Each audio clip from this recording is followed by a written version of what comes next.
नमस्कार दोस्तों। मनुष्य चाहे कितना भी प्रयास क्यों ना कर ले, कितना भी प्रयत्न क्यों ना कर ले, उसे अपने कर्मों का फल तो भोगना ही पड़ता है। चाहे मनुष्य कितना ही प्रयत्न कर ले, लेकिन वह कभी अपने कर्मों से बच नहीं सकता। जैसी करनी वैसी भरनी, यह वाक्य तो आपने सुना ही होगा। अर्थात जैसे आप कर्म करोगे वैसा ही आपको फल भी प्राप्त होगा। लेकिन मेरा एक प्रश्न है, क्या आप इस बात पर यकीन करते हैं कि जैसा आप कर्म करें वैसा ही आपको फल भी मिलेगा? अब आप में से अधिकतर लोगों के मन में यह प्रश्न जरूर उठ रहा होगा, क्योंकि इसमें पूछने वाली बात क्या है? यह तो सत्य ही है कि जैसे हम कर्म करेंगे वैसा ही हमें फल भी मिलेगा। लेकिन एक बार के लिए आंखें बंद करके अपने आप से यह प्रश्न कीजिए। देखिएगा कि आपको इस प्रश्न का उत्तर स्पष्टता से नहीं मिल पाएगा। कहीं ना कहीं आपके मन में एक डाउट जरूर होगा कि क्या यह बात सच है या झूठ। दोस्तों, आज इस कहानी से हम समझेंगे कर्मों का खेल। आखिर अच्छे कर्मों का फल अच्छा और बुरे कर्मों का फल बुरा कैसे होता है। बहुत समय पहले की बात है, किसी गांव में एक बहुत ही ज्ञानी पंडित रहता था। एक दिन वह अपने बचपन के दोस्त से मिलने के लिए दूसरे गांव में जा रहा था। उसका वह दोस्त बचपन से ही गूंगा और एक पैर से अपाहिज था। उस पंडित के गांव से उसके दोस्त का घर काफी दूर था। वहां जाने के लिए बीच बीच में कई सारे छोटे छोटे गांव पड़ते थे। पंडित रास्ते में अपनी धुन में चला जा रहा था। चलते चलते उसकी मुलाकात एक व्यक्ति से होती है। रास्ते में उसे एक आदमी मिलता है जो ऐसा लगता था कि वह किसी का इंतजार कर रहा था, और वह भी पंडित के साथ चलने लगता है। उस आदमी को देखकर पंडित बहुत खुश हो जाता है। उसने सोचा, चलो अच्छा हुआ, साथ साथ चलने से उसका सफर आसानी से कट जाएगा। बात की शुरुआत करने के लिए उस पंडित ने उस व्यक्ति से उसका नाम पूछा तो उसने अपना नाम धर्मराज बताया। पंडित को यह नाम कुछ अजीब सा लगता है, लेकिन उसने नाम के विषय में कुछ और पूछना उचित नहीं समझा। दोनों धीरे धीरे साथ में चल रहे थे। तभी रास्ते में एक गांव आता है। गांव का प्रवेश द्वार आते ही धर्मराज ने पंडित से कहा, तुम आगे चलो, मुझे इस गांव में एक काम है, मैं तुमसे आगे मिलता हूं। पंडित ने कहा, ठीक है। वह आगे रास्ते में चल देता है। कुछ देर बाद उस गांव में खबर फैली कि एक व्यक्ति को सांड ने अपनी सींग में फंसाकर मार दिया है। जैसे ही सांड ने उस व्यक्ति को मारा, ठीक कुछ ही देर में धर्मराज पंडित के पास आ गया और फिर दोनों चलना शुरू कर देते हैं और चलते चलते एक दूसरे गांव के द्वार पर पहुंच जाते हैं। उस गांव के बाहर एक बड़ा और विशाल मंदिर बना हुआ था। वहां पर आराम करने की सुविधा काफी बढ़िया लग रही थी। पंडित के दोस्त का घर अभी वहां से बहुत दूर था और रात भी होने वाली थी। तो पंडित ने धर्मराज से कहा, रात होने वाली है, पूरे दिन चलते चलते थक भी चुके हैं और भूख भी लग रही है, तो यहाँ पर भोजन करके यहीं पर हम विश्राम कर लेते हैं, फिर सुबह के समय आराम से आगे की यात्रा जारी करेंगे। धर्मराज ने कहा, ठीक है, मुझे इस गांव में किसी को कुछ जरूरी सामान देने जाना है, तुम भोजन करके आराम करो, मैं बाद में आकर भोजन कर लूंगा। इतना कहकर वह वहां से चला जाता है। लेकिन उसके जाने के कुछ समय बाद, कुछ ही देर बाद धुआं उठता हुआ दिखाई देता है और देखते ही देखते पूरे गांव में आग लग जाती है। पंडित ने हैरानी से सोचा कि यह धर्मराज जहां भी जाता है वहां कोई ना कोई अनहोनी जरूर हो जाती है, कुछ तो गड़बड़ है इस व्यक्ति में। लेकिन पंडित ने रात्रि में धर्मराज से कुछ भी पूछना उचित नहीं समझा और वे दोनों सो गए। सुबह होते ही दोनों फिर से अपनी यात्रा शुरू कर देते हैं। कुछ देर चलने के बाद रास्ते में फिर से एक गांव आता है। धर्मराज ने फिर पंडित से कहा, आप आगे चलिए, मुझे इस गांव में अपने मित्र से मिलने जाना है, मैं अपने दोस्त से मिलने के बाद आगे रास्ते में मिलूंगा। यह कहकर धर्मराज वहां से चला गया। लेकिन पंडित इस बार आगे नहीं गया। वहीं खड़ा होकर धर्मराज को देखता रहा कि वह कहां जा रहा है और क्या करता है। तभी थोड़ी देर बाद लोगों की आवाज सुनाई देने लगी कि एक व्यक्ति को सांप ने काट लिया है और उसकी मृत्यु हो गई है। ठीक उसी समय धर्मराज फिर पंडित के पास पहुंच गया। लेकिन इस बार पंडित से रहा नहीं गया और उसने धर्मराज से पूछ ही लिया कि तुम जिस भी गांव में जाते हो वहां कोई ना कोई अनहोनी जरूर हो जाती है, क्या तुम मुझे बता सकते हो यह ऐसा क्यों हो रहा है? धर्मराज ने कहा, पंडित जी, आप तो मुझे बहुत ज्ञानी मालूम पड़े थे, इसीलिए मैं आपके साथ चलने लगा था, क्योंकि ज्ञानियों का साथ बहुत अच्छा होता है। परंतु आप अभी तक समझ नहीं पाए कि मैं कौन हूं। पंडित ने कहा, मैं समझ गया हूं, लेकिन मुझे कुछ शंका है। अगर आप ही अपना उपयुक्त परिचय दे दें तो मेरे लिए आसानी होगी। तब धर्मराज ने जवाब दिया कि मैं यमदूत हूं और यमराज की आज्ञा से उन लोगों के प्राण हरण करता हूं जिनकी उम्र पूरी हो चुकी है। हालांकि पंडित को पहले से ही इस बात की आशंका थी, फिर भी धर्मराज के मुंह से यह बातें सुनकर वह घबरा गया। लेकिन वह हिम्मत करके पूछता है कि अगर तुम सच में यमदूत हो तो मुझे बताओ, अगली मृत्यु किसकी है? धर्मराज ने जवाब दिया, अगली मृत्यु तुम्हारे उसी मित्र की है जिससे तुम मिलने जा रहे हो, और उसकी मृत्यु का कारण भी तुम ही बनोगे। यह बात सुनकर पंडित चौंक गया और सोच में पड़ गया कि अगर सच में यह धर्मराज यमदूत हुआ तो उसकी बात भी सच होगी और उसके कारण मेरे बचपन के सबसे अच्छे मित्र की मृत्यु हो जाएगी। तो सबसे अच्छा तो यही होगा कि मैं अपने मित्र से मिलने ही ना जाऊं। कम से कम मैं उसकी मृत्यु का कारण तो नहीं बनूंगा। धर्मराज ने मुस्कुराते हुए कहा, तुम जो सोच रहे हो वह सब मुझे पता है, मगर तुम्हारे अपने मित्र से मिलने ना जाने से नियति नहीं बदल जाएगी। तुम्हारे मित्र की मृत्यु तो निश्चित है और वह अगले कुछ ही पलों में घटित होने वाली है। काल के मुंह से ऐसी बातें सुनकर पंडित को झटका लगा, क्योंकि महाकाल ने पंडित के मन की बातें पढ़ ली थीं, जो कि एक सामान्य व्यक्ति के लिए संभव नहीं है। अब पंडित को विश्वास हो गया कि यह धर्मराज सचमुच में यमदूत ही है। जब पंडित को यह पूर्ण विश्वास हो गया कि धर्मराज जी यमदूत हैं तो वह घबरा गया। वह अपने मित्र की मृत्यु का कारण नहीं बनना चाहता था, इसलिए वह पलटकर अपने गांव की तरफ वापस जाने लगा। लेकिन जैसे ही पंडित वापस जाने के लिए मुड़ा, उसने देखा कि उसका मित्र तेजी से उसकी तरफ चला आ रहा है, जो कि पंडित को देखकर अत्यंत प्रसन्न दिखाई पड़ रहा था। अपने मित्र के आने की गति को देखकर पंडित को ऐसा लगा कि जैसे उसका मित्र काफी देर से उसका ही पीछा कर रहा है। लेकिन वह बचपन से ही गूंगा था और एक पैर से लंगड़ा भी था, इसीलिए ना तो वह पंडित को आवाज देकर पाया था और ना ही उस तक पहुंच पा रहा था। लेकिन जैसे ही वह पंडित के पास पहुंचा, अचानक ही जमीन पर गिर पड़ी और तुरंत ही उसकी मृत्यु हो गई। पंडित हक्का बक्का होकर धर्मराज की ओर देखने लगा, जैसे कि वह पूछना चाह रहा हो कि आखिर क्या हुआ।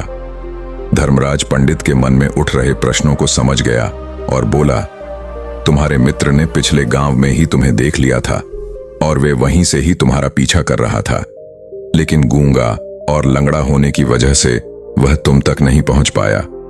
उसने अपनी पूरी ताकत लगाकर तुम तक पहुंचने का प्रयास किया, लेकिन बुढ़ापे में बचपन जैसी ताकत नहीं होती, इसलिए दिल का दौरा होने के कारण उसकी मृत्यु हो गई। क्योंकि वह तुमसे मिलने के लिए अपनी सीमाओं को तोड़कर तुम्हारे पीछे भाग रहा था, इसीलिए अपने मित्र की मृत्यु का कारण भी तुम ही कहलाओगे। अब पंडित को पूर्णतः विश्वास हो गया था कि धर्मराज एक यमदूत है और उसका कार्य जीवों के प्राण हरना है। लेकिन पंडित एक ज्ञानी व्यक्ति था। वह यह भी जानता था कि मृत्यु पर किसी का वश नहीं है, सबको एक ना एक दिन मरना ही है। यही सोचकर उसने अपने आप को संभाल लिया। लेकिन अचानक ही पंडित के मन में अपनी मृत्यु के बारे में जानने की इच्छा हुई, इसलिए उसने धर्मराज से पूछा कि जब मृत्यु मेरे दोस्त की होनी थी तो तुम शुरू से ही मेरे साथ क्यों चल रहे थे? यह प्रश्न सुनकर धर्मराज जोर से हंसा और बोला, मैं तो हर पल हर क्षण सभी के साथ चलता हूं, किंतु लोग पहचान नहीं पाते, क्योंकि लोगों के पास अपनी समस्याओं के अलावा किसी और व्यक्ति, वस्तु या घटना के बारे में सोचने समझने या उसे देखने का समय ही नहीं होता। पंडित ने कहा, तो क्या तुम यह बता सकते हो कि मेरी मृत्यु कब, कहां और कैसे होगी? काल ने कहा, हालांकि किसी भी सामान्य जीव के लिए अपनी मृत्यु के बारे में जानना ठीक नहीं है, क्योंकि कोई भी जीव हो या जानकर वह अपनी मृत्यु के बारे में जानकर बहुत दुखी हो जाता है। हालांकि तुम ज्ञानी व्यक्ति मालूम पड़ते हो और तुमने जिस तरीके से अपने मित्र की मृत्यु को सहन कर लिया है, उसे देखकर लगता है कि तुम अपनी मृत्यु के बारे में जानकर भी दुखी नहीं होंगे। महाकाल ने कहा, तो सुनो, तुम्हारी मृत्यु आज से ठीक 6 महीने बाद आज ही के दिन किसी दूसरे राज्य में फांसी लगने से होगी। और सबसे हैरानी की बात तो यह होगी कि तुम स्वयं ही खुशी से उस फांसी को स्वीकार कर लोगे। इतना कहकर धर्मराज वहां से चला गया। क्योंकि अब धर्मराज के पास पंडित के साथ चलते रहने का कोई कारण न था। इसके बाद पंडित ने अपने मित्र के शरीर का अंतिम संस्कार किया और यथाशक्ति उसके क्रियाकर्म करके अपने गांव वापस आ गया। लेकिन कोई व्यक्ति कितना भी ज्ञानी क्यों ना हो, अपनी मृत्यु के बारे में जानकर दुखी तो होता ही है और मृत्यु से बचने का कोई ना कोई उपाय भी खोजता है। तो पंडित ने भी वही किया। क्योंकि पंडित ज्ञानी था, इसलिए उसकी पहचान उस राज्य के राजा तक थी। पंडित ने सोचा कि राजा के पास तो कई सारे ज्ञानी मंत्री हैं, वह मेरी मृत्यु से संबंधित समस्या का कोई ना कोई समाधान निकाल ही लेंगे।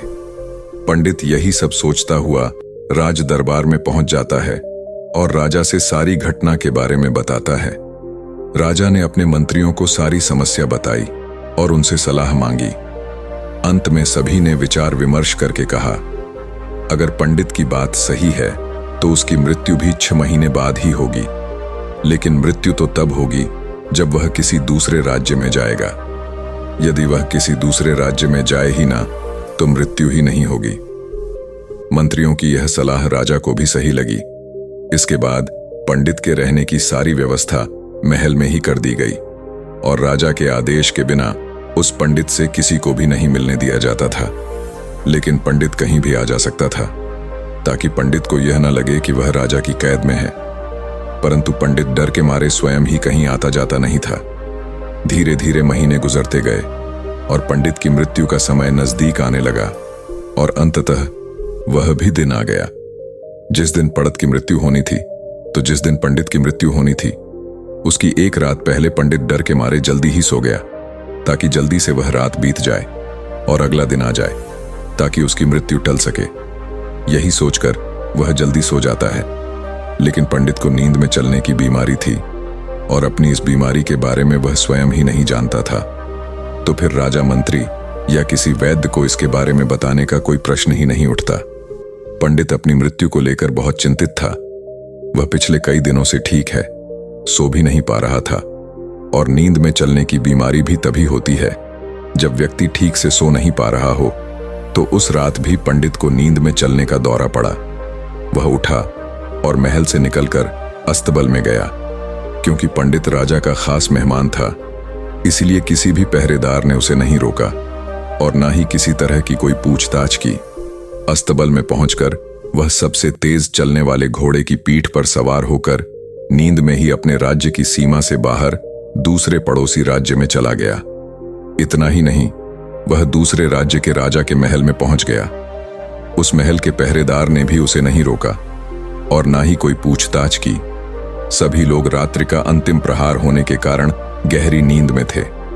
वह पंडित सीधे राजा के सैन्य कक्ष में पहुंचा।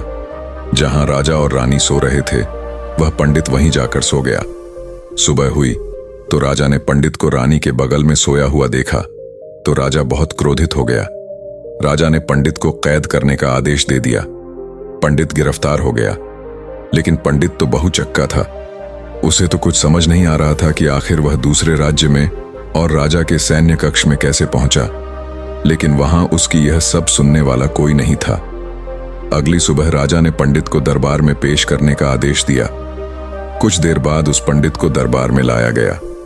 पंडित को देखते ही राजा इतना आग बबूला हो गया कि उसे फांसी पर चढ़ा देने का हुक्म सुना दिया। फांसी की सजा सुनकर पंडित कांप गया, लेकिन फिर भी थोड़ी सी हिम्मत जुटाकर राजा से बोला, महाराज, मैं नहीं जानता कि मैं राजमहल तक कैसे पहुंचा।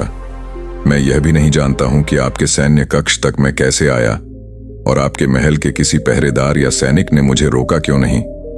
लेकिन मैं इतना जरूर जानता हूं कि आज मेरी मृत्यु होनी थी और वह होनी भी जा रही है। राजा को यह बात थोड़ी अजीब लगी। उसने पंडित से पूछा, तुम्हें कैसे पता कि आज तुम्हारी मृत्यु होनी है? राजा के इस प्रश्न के जवाब में पंडित ने पिछले 6 महीने का सारा वाक्य राजा को सुना दिया और बोला, महाराज, मेरा क्या? किसी भी सामान्य व्यक्ति में इतना साहस नहीं कि वह राजा के सैन्य कक्ष में राजा की उपस्थिति में रानी के साथ सो जाए। राजा को पंडित की बात में थोड़ा तर्क दिखाई पड़ा, परंतु उसने सोचा कि यह मृत्यु से बचने के लिए धर्मराज और उसके द्वारा अपनी मृत्यु की भविष्यवाणी की कहानी बना रहा है। इसलिए राजा ने पंडित से कहा, यदि तुम्हारी बात सत्य है और आज यह तुम्हारी मृत्यु का दिन है। जैसा कि यमदूत धर्मराज ने तुमसे कहा था, तो आज तुम्हारी मृत्यु का कारण मैं नहीं बनूंगा। लेकिन यदि तुम्हारी बात झूठी निकली तो निश्चित ही आज तुम्हारी मृत्यु का दिन होगा ना। क्योंकि जिस राज्य से पंडित आया था उस राज्य का राजा इस राजा का मित्र था, इसलिए इस राजा ने तुरंत अपने 2 सैनिकों को पड़ोसी राजा के पास भेजकर पंडित की बात की सत्यता का प्रमाण मांगाने भेजा। भेजे गए सैनिक शाम तक लौटे और उन्होंने राजा को बताया कि महाराज, पंडित जो कुछ भी कह रहा है वह सब सत्य है। पड़ोसी राज्य के राजा ने पिछले 6 महीने से पंडित के रहने की सारी व्यवस्था अपने ही महल में कर रखी थी। पंडित राजा का खास मेहमान था। कल शाम राजा आखिरी बार पंडित से उसके कक्ष में मिले थे और उसके बाद यह इस राज्य में कैसे पहुंच गया, इसकी जानकारी किसी को भी नहीं है। इसीलिए उस राज्य के राजा के अनुसार पंडित को फांसी की सजा देना ठीक नहीं है। लेकिन राजा के सामने एक नई समस्या थी, क्योंकि उसने बिना पूरी बात जाने ही पंडित को फांसी की सजा सुना दी थी। इसलिए अगर पंडित को फांसी नहीं दी जाती तो राजा के वचन का अपमान हो जाएगा। लेकिन अगर राजा की बात का मान रखा जाए तो बेवजह ही एक निर्दोष व्यक्ति की मौत हो जाएगी। राजा ने अपने सभी मंत्रियों से इस बारे में सुझाव मांगा, तो मंत्रियों ने राजा को सुझाव दिया कि महाराज, पंडित को एक कच्चे सूत के धागे से फांसी लगवा दी जाए। इससे आपके कथन का भी मान रह जाएगा और कच्चे सूत के धागे से पंडित को फांसी भी नहीं लगेगी और उसके प्राण भी बच जाएंगे। राजा को मंत्रियों का यह सुझाव पसंद आया और उसने ऐसा ही करने का आदेश दे दिया। पंडित के लिए कच्चे सूत के धागे से फांसी का फंदा बनाया गया और नियम के अनुसार पंडित को फांसी पर चढ़ाया जाने लगा। सभी लोग बहुत खुश थे कि ना तो पंडित मरेगा और ना ही राजा का वचन खाली जाएगा। पंडित को भी पूर्ण विश्वास था, यह सूत के धागे से तो उसकी मृत्यु हो ही नहीं सकती। पंडित उस पर चढ़ने के लिए तैयार हो गया। जैसा कि धर्मराज ने भविष्यवाणी की थी कि तुम खुद ही अपनी फांसी को स्वीकार करोगे। लेकिन जैसे ही पंडित को फांसी दी गई, सूत का धागा तो टूट गया, लेकिन टूटने से पहले उसने अपना काम कर दिया था। पंडित के गले की एक नस सूत के धागे के झटके से कट चुकी थी और पंडित जमीन पर पड़ा तड़प रहा था।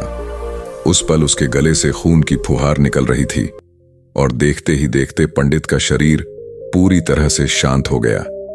सभी लोग आश्चर्यचकित थे और पंडित को मरता हुआ देख रहे थे। किसी को विश्वास नहीं हो रहा था कि कच्चे सूत के धागे से भी किसी इंसान की मृत्यु हो सकती है। लेकिन घटना तो घट चुकी थी। नियति ने अपना काम कर दिया था और धर्मराज की भविष्यवाणी सच हो चुकी थी। दोस्तों, श्रीमद् भागवत गीता में भगवान श्री कृष्ण ने कहा है, जो होना होता है वह होकर ही रहता है। हम चाहे कितनी ही सावधानी बरते, कितना ही उपाय कर लें, लेकिन घटना और घटना की पूरी प्रणाली पहले से ही तय होती है, जिसे हम थोड़ा सा भी इधर उधर नहीं कर सकते हैं। दोस्तों, शायद इसीलिए ईश्वर ने हमें भविष्य जानने की क्षमता नहीं दी है, ताकि हम अपने जीवन को ज्यादा बेहतर तरीके से जी सके। और यही बात उस पंडित पर भी लागू होती है। अगर पंडित ने काल से अपनी मृत्यु के बारे में ना पूछा होता तो 6 महीने तक राजा के महल में कैद रहकर डर डर कर जीने की बजाय ज्यादा बेहतर जीवन जीता।